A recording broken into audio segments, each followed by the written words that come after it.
صباح الخير. بسم الله ما شاء الله، الجلسه يعني على غير العاده. كل سنه طيبين. اتفضل.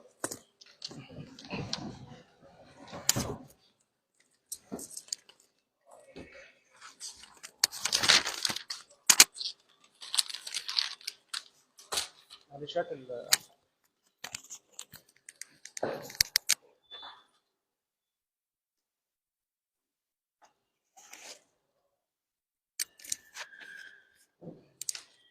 بسم الله الرحمن الرحيم.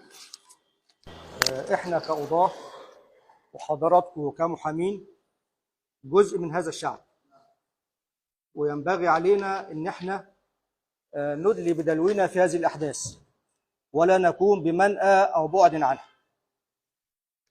فكل رسائلنا للمجتمع او لسيادة رئيس الجمهورية او لاعدائنا هتكون من واقع كتاب الله القرآن الكريم اللي احنا حفظناه ودرسناه من صغرنا. فأول رسالة ربنا سبحانه وتعالى بيقول لنا: كتب عليكم القتال وهو كره لكم، وعسى أن تكرهوا شيئا وهو خير لكم، وعسى أن تحبوا شيئا وهو شر لكم.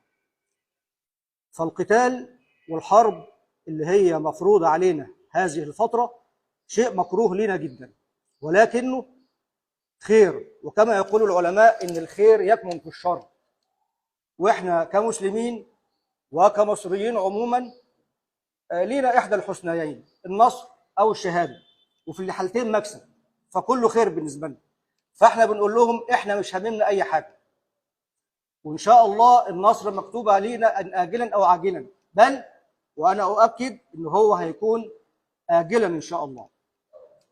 وأحب من لحظة واحدة بعد إذنك، لحظة واحدة، وأحب من هذا الموقع ومن هذه المنصة العالية الشامخة اللي احنا نوجه رسالة لإخواتنا في فلسطين عموما، مش هنحدد بقى غزة أو خان يونس أو غيرها، لا، فلسطين عموما بما فيها الأراضي المحتلة اللي هو محتلها أبناء السفاح الصهيونيين. بنقول لهم: أذن للذين يقاتلون بأنهم ظلموا وإن الله على نصرهم لقدير، الذين أخرجوا من ديارهم بغير حق إلا أن يقولوا ربنا الله، ولولا دفع الله الناس بعضهم ببعض لهدمت صوامع وبيع وصلوات ومساجد يذكر فيها اسم الله كثيرا ولا ينصرن الله من ينصره. فوعد الله حق، إن ربنا هينصرنا، بس لازم ننصر ربنا ويكون عندنا نية صادقة عشان خاطر ننصر هذه البلاد وننتصر على هؤلاء الأعداء.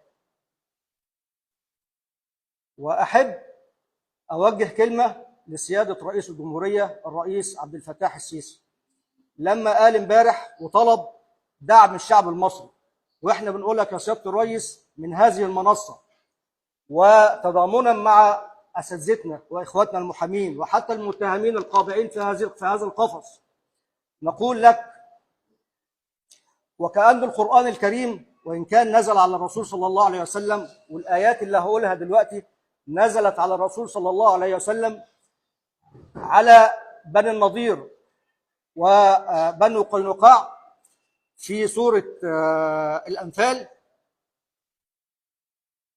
اللي ربنا سبحانه وتعالى قال فيها وصفهم بأن هم زي البهايم، وبنقول لهم: أنتوا بهايم، سواء أمريكا أو إسرائيل. ربنا قال فيكم إيه من 14 قرن؟ وكأن هذه الآيات نزلت اليومين دول بس. أما ربنا قال: إن شر الدواب عند الله الذين كفروا فهم لا يؤمنون. ربنا شبههم بالدواب، بل الدواب أنفع منهم، ولكنهم من دواب القردة والخنازير، فربنا وصفهم بهذا من أحط المخلوقات. إن شر الدواب عند الله الذين كفروا فهم لا يؤمنون، الذين عاهدت منهم ثم ينقضون عهدهم في كل مرة وهم لا يتقون، فإما تثقفنهم في الحرب فشرد بهم من خلفهم لعلهم يذكرون. وبقول لك يا سيادة الرئيس، وكأن هذه الآيات والله العظيم نزل هذه الأيام، وكأنها أول مرة أسمعها امبارح وأعيها امبارح وأفهمها امبارح: وإما تخافن من قوم خيانة فانبذ إليهم على سواء. إحنا بيننا وبينكم معاهدة ولكنكم تخونوها. وإما وكأن ربنا سبحانه وتعالى بينزل عليك هذه الآيات، وأعتقد إن أنت واعيها وفاهمها كويس. وإما تخافن من قوم خيانة فانبذ إليهم على سواء إن الله لا يحب الخائنين. الذين عاهدت منهم ثم ينقضون عهدهم مرة في كل مرة فهم لا يتقون الله لا يحب الخائنين. وربنا سبحانه وتعالى، في حد فاكر الآيات يساعدنا بها يا جماعة بعد آية سورة الأنفال؟ وإما تخافن من قوم خيانة فانبذ إليهم على سواء إن الله لا يحب الخائنين. الله يا أستاذ نشأ كده سورة الأنفال معاك القرآن؟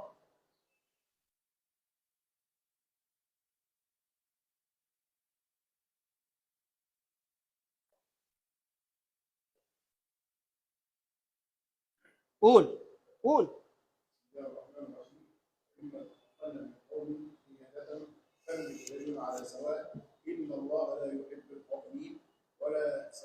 ولا يحسبن الذين كفروا سبقوا إنهم لا يعجزون. معلش عشان الموقف صعب جدا على نفسنا كلنا، ولكنه من قبيل جهاد الكلمة على الأقل.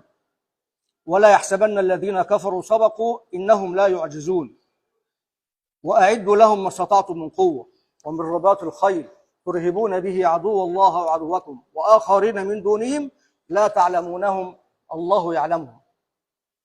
فنحن نعلم أننا وأنك تجيش لهذه الأيام العصيبة، ونحن على ثقة أن الله ينصرك وينصرنا معك إن شاء الله. وإننا نعلم من هذه المنصة، أنا شخصيا كنت في الجيش المصري من أزيد من 35 سنة، وكنت بشتغل على مدفع كجندي مصري، وأعلم من هذا المكان أنني على استعداد، وأننا جميعا على استعداد أن نخلع هذه الأوسمة وهذه البدل الأنيقة، وأن نعود وأن نرتدي البدل العسكرية والبيادات العسكرية،